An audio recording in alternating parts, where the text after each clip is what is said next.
Himself on the trail of the Hay poisoner in tonight's short stories. Due to the personal nature of this programme, amateur video equipment has been used, and viewers may notice that picture quality has been affected.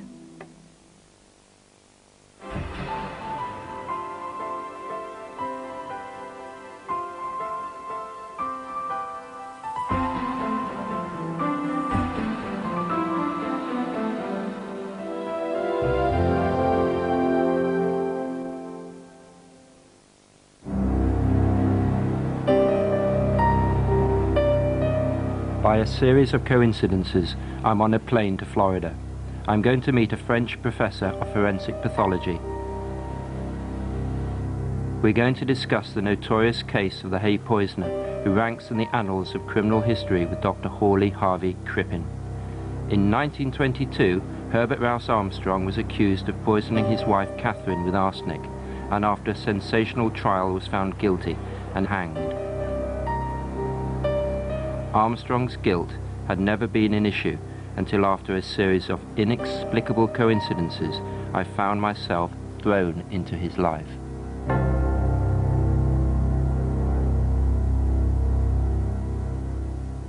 The small market town of Hay-on-Wye straddles two counties and is half in England and half in Wales.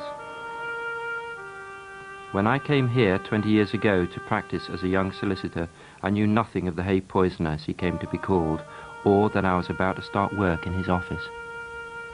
This is Armstrong's office. This is his desk. This is his chair. I turned up in 1976, and it had almost been untouched since 1920.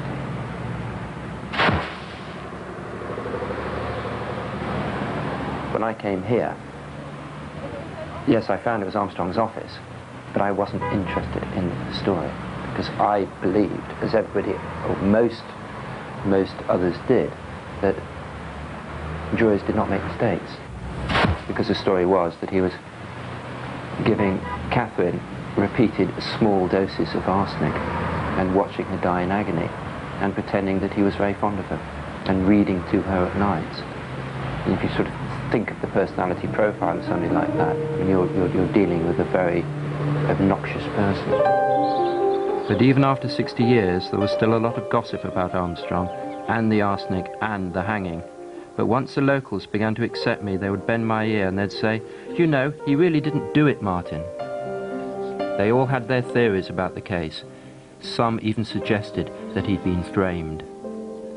Clearly Armstrong was a popular and respected man, but I had a young family and a new job, and I just didn't want to know. 10 years and 2 houses later, I found myself living in Armstrong's old house, and I began to think that perhaps something very, very strange was happening to me. Here was Armstrong's study. On the opposite wall is the cupboard where he kept his arsenic. My daughter was sleeping in the dead woman's room, as we called it. Was it simply coincidence that my life was becoming further entwined with his? Why wouldn't this story leave me alone? I started to read up about Armstrong, and it was all pretty tabloid stuff. But it was the first step in a journey which would obsess me for years to come. Home of discontent? Suspicion. Major Herbert Armstrong was one of the best-known figures in this quiet Welsh border town. It seemed incredible to suspect him of murder, and it goes through the investigations. Herbert Rowse Armstrong had poisoned his wife Catherine and had been hanged. He had 3 children, Eleanor, Pearson, and Margaret the baby. Eleanor had died and Pearson had disappeared. Amazingly, I managed to contact Margaret and a correspondence began. Right, let's get on with it. At first she was reluctant to discuss the affair, but eventually she agreed to see me. Margaret was only 5 when her father was arrested, so her recollections of it all were buried deep in her memory and clouded by disgrace.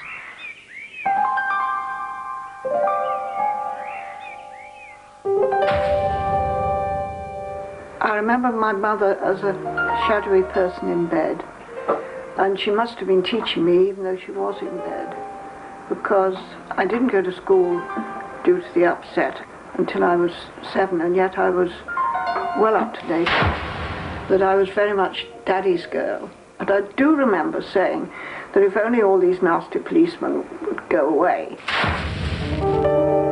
and let me talk to the judge, I was sure he'd let Daddy and tell him what a nice man Daddy was. So you have that memory then? I'm sure they'd let Daddy come home. That was really the only memory I had. Did you understand what had happened, that suddenly your father had died? Or? I knew that my father had been hung. You knew that? I always knew that. And I think I knew that he'd been hung for murder. And I didn't know that he was supposed to have murdered my mother until I would be about, I suppose, about 10 or 11. Margaret agreed to release the defence case papers, and I obtained the prosecution file too. Perhaps something buried in these millions of words might provide a clue to all the speculation about the case. If Armstrong had been wrongly hanged, was he asking me to put it right?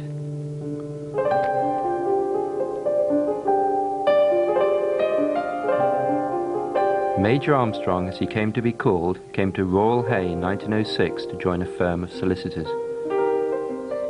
When his senior partner died, Armstrong took over the business, and business was good.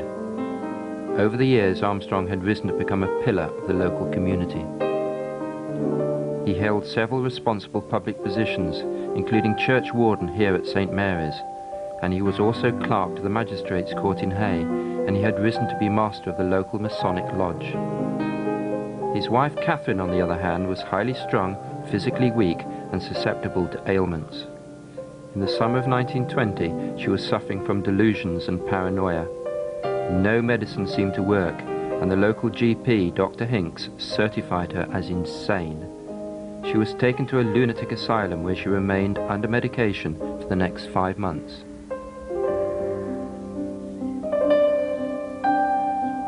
That summer, the garden at Mayfield had been plagued with dandelions. Armstrong later testified that according to a gardening tip he'd cut out from the Times, a preparation containing arsenic and caustic soda was the favoured remedy. He purchased the ingredients from Mr. Davis, the local chemist. He then set about the garden lawns with individual doses of arsenic, which he believed would bring an end to his dandelion problem.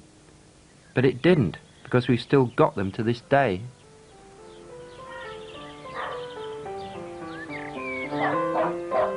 So I've ended up living in Armstrong's old house.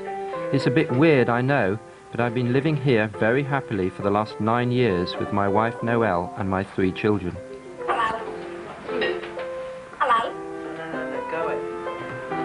I work in Armstrong's old study, and my daughter Morwenna sleeps in Catherine's old room. And as the years have passed, I've been drawn deeper and deeper into the Armstrong case. When Catherine returned to Mayfield from the asylum, she was still depressed, but by now she only weighed 6.5 stone. Within a few days, she threatened suicide, and her health began to deteriorate again. There was isolated vomiting and bouts of delirium. Dr. Hinks was a regular visitor, but despite his efforts, she made no progress whatsoever. Now, this is Morwenna's room now, but originally it was where Mr. and Mrs. Armstrong used to sleep, and then when Mrs. Armstrong became ill, Mr. Armstrong moved across and slept in the room which is just opposite. Catherine Armstrong was dying. By this stage she was permanently attended by a nurse, and as well as medicines prescribed by Dr. Hinks, she had numerous bottles of homeopathic medicines which she continued to take, some of which contained small quantities of arsenic.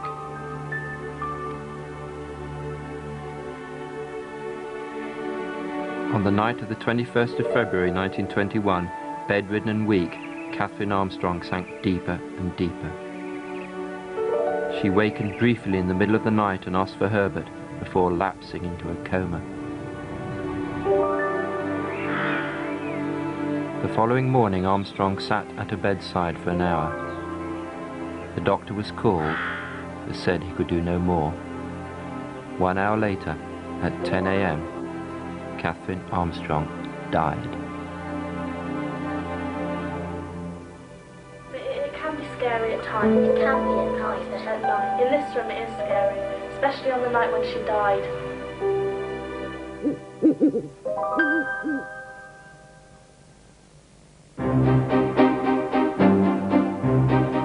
After a short holiday abroad to get over the loss of Catherine, Major Armstrong returned to rural Hay. It seemed that nothing had changed. 4:20. But there was talk of a new solicitor in town, a man called Oswald Martin. It was said by the locals that unlike the Major, Martin was a very ambitious chap, and as a solicitor specialising in tax affairs, his business was booming. He'd applied to join the Hay Lodge, and he'd already married the chemist's daughter. But then there was a seemingly innocent, though unusual, occurrence. Oswald Martin was surprised to receive an anonymous gift through the post, a box of expensive chocolates. When Martin had his two brothers and their wives to dinner, the chocolates were duly offered, and Martin's sister-in-law indulged herself. The next day she was mildly ill, and Martin called his father-in-law, Mr. Davis, the chemist. Meanwhile, relations between the two solicitors had become strained. Martin refused to complete a land deal with one of Armstrong's clients, and he sent the Major several brusque notes about the matter. Despite their professional dispute, the Major invited Martin to tea at the house, and although he clearly despised the Major and had no idea why he'd been invited, Martin accepted. Martin later testified that they had not discussed matters of business, but the Major had uncharacteristically picked up a scone and passed it to him on a plate with the words, "Excuse fingers." The tea party was not a lengthy affair, and at 6:30 Martin left.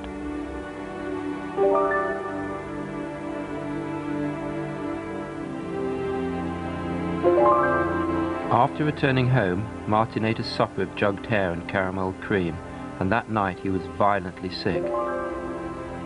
But the doctor was not called until the following day, when he prescribed some bismuth. That afternoon, when Davis met the doctor, he accused Major Armstrong of poisoning his son-in-law Oswald Martin.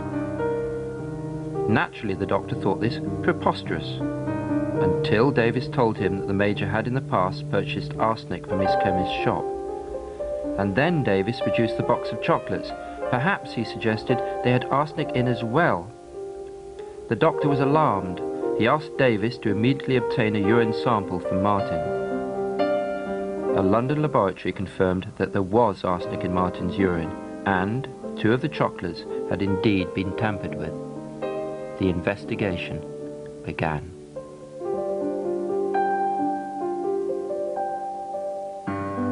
Major Armstrong was wearing his gardening coat when he popped into his office on New Year's Eve 1921. Not long after, the police arrived to question him. They interrogated him for over 6 hours, and when they searched him they found a small packet of arsenic left over from his gardening experiments. He was cautioned and then charged with the attempted murder of Oswald Martin.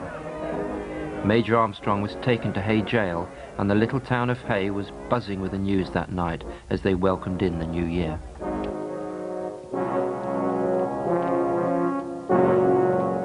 Now the jail is a bed and breakfast owned by Bob and Marina Knight. This is the original police station and the courthouse, and as we go in you'll see the original cell where Armstrong stayed for the first 4 days of his committal and after his arrest, where he was banged up. There were 2 more cells outside. Then there was a door that led into the courtroom, and the public or whatever came in through another door. By the time the magistrates arrived, the newspapers and photographers were already there. They were even in the court. When Herbert Rowse Armstrong faced the bench in Hay, it was not in the position he usually occupied as their clerk. And you're related, aren't you, to one of the people who used to work at Mayfield? Yeah, she was my auntie, the maid. What, Ines Rosser. She was a real old granny, and she would hold a shawl up to shield his face, so no one could photograph him outside here. from what Mum said, that, you know, I don't think he did it. Well, did he or didn't he? That's the question everyone was asking. The Major's arrest had made front-page news, and the nation's eyes were focused on the little town of Hay. This is the spot where Catherine Armstrong was buried in February of 1921, and from this spot she was exhumed in January 1922. So while Herbert Armstrong was sitting in the dock, less than a mile away the gravediggers of Hay were about to exhume his wife's body. But they did not take the coffin out of the ground until that night, with the arrival of the country's leading forensic pathologist, Dr. Bernard Spilsbury. The coffin was then lifted out of the ground and carried by torchlight to Church Cottage across the road.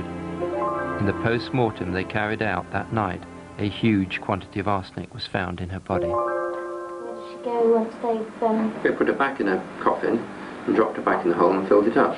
Yeah, but she's not there now, like it. Yes, she is. Well, how come she hasn't got a sign on? Because they wouldn't mark her grave again. Because the members of the public would come and look and gawp and chop bits off a gravestone. So she's in an unmarked grave. They're all a bit... They're all real, aren't they? Well, they're sort of odd, really. An autopsy in the middle of the night. Arsenic in the scones. A murderer here in this house.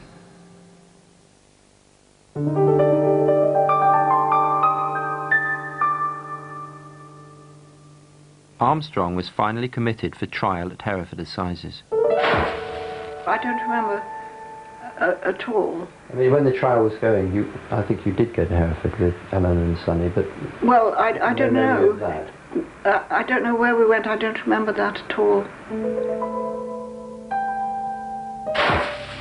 When Herbert Rowse Armstrong was led from the courtroom cells, he was not on trial for the attempted murder of Oswald Martin. He was being tried for the murder of his wife. The trial was a sensation and the press had a field day. Crowds gathered daily to hear the latest reports.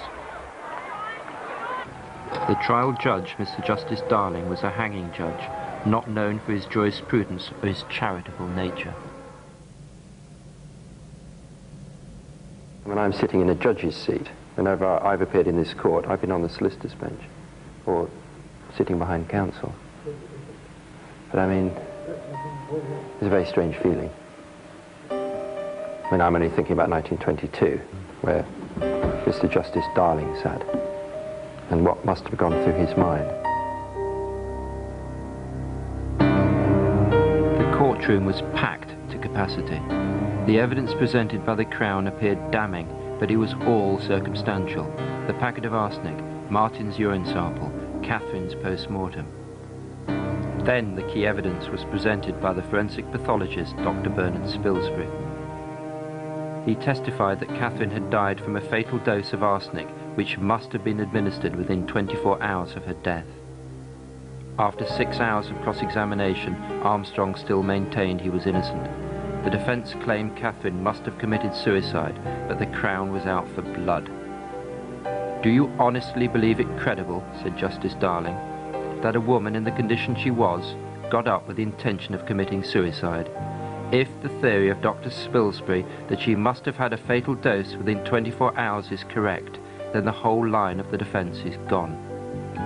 Justice Darling's direction to the jury amounted to lynch law. Catherine died of arsenic poisoning. Armstrong had arsenic, therefore he murdered her. The jury returned after only 40 minutes deliberation. They found Herbert Rowse Armstrong guilty of murder. And this is the exact spot where Mr. Justice Darling sat when he's looking at the prisoner, and he's now going to sentence him to death. Armstrong was taken from the court to await execution at Gloucester Prison.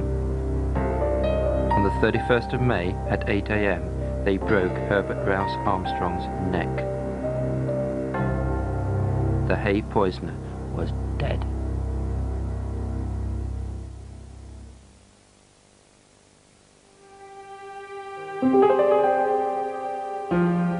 My researches had revealed massive inconsistencies in the prosecution case.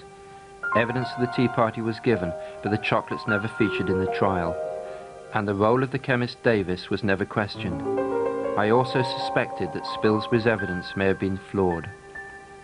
Armstrong was hanged on expert opinion. Spilsbury maintained that Catherine had ingested a lethal dose of arsenic during the last 24 hours of her life. How could he be so dogmatic about the arsenic in Catherine's body when it had been underground for 10 months?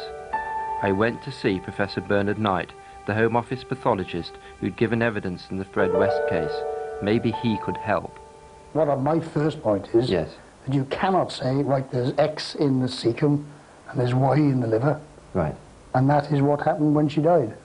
Or that was the situation when she died. And that's not valid. Why can't you be certain? Because she's been in the underground for a year. Yep.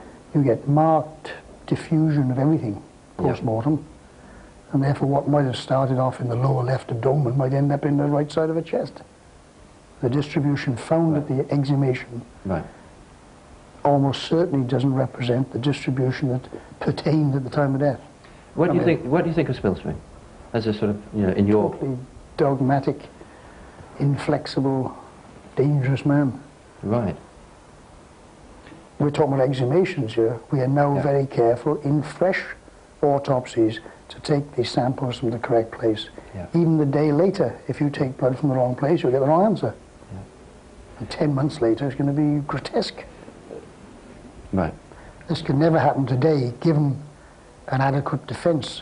These contentions of Spilsbury to be blown out of the water. On the medical evidence, Armstrong could not have been convicted today, not with a decent defence with medical backup. So I was on the right track. Spilsbury's evidence was suspect, and that was pleasing. Professor Knight's analysis was encouraging, but it wasn't conclusive. What I needed now was confirmation from an expert in arsenic poisoning. So that's why I'm on a plane to Florida to see Dr. Gerard Quatrehomme. He's one of a handful of arsenic specialists in the world. I'd come so far down the road to proving Armstrong's innocence that I was pretty sure that Dr. Quatrehomme could provide the final nail in the prosecution's case. But now I'm here on this tropical campus, I not only feel nervous but a little out of place. It's a long way from Hay.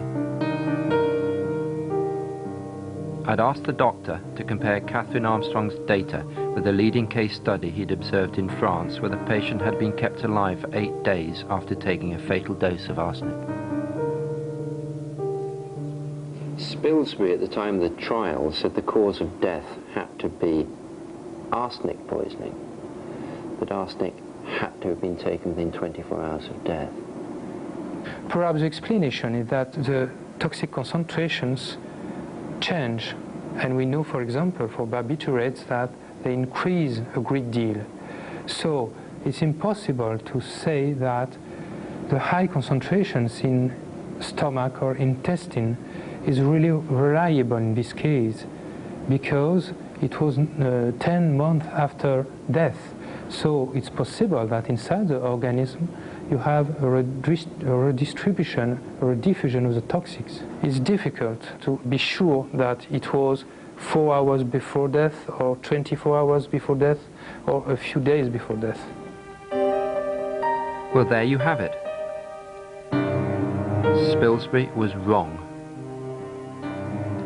So now I'm totally satisfied, and I've expert evidence that Armstrong should not have been hanged. But is it possible to determine exactly what happened? I thought this trip to Florida may have also given me a clue about Catherine's death. But I'm still forced to speculate. Was it an accident or was it suicide? The truth lies buried with her, together with her pain and suffering. There's so much other evidence which never came out at the trial. A very vital letter she wrote shortly before her death ended in these words, "I am in despair." We will never know if Davis the chemist poisoned the chocolates or if Oswald Martin was poisoned at all. All the evidence I've gathered over the last 10 years tells me Armstrong was framed, but I cannot prove it. What I can prove is that the trial was a miscarriage. If it goes on to haunt me further, I believe a royal pardon may be the only answer. If it doesn't happen, then it doesn't happen. I'm not building on that.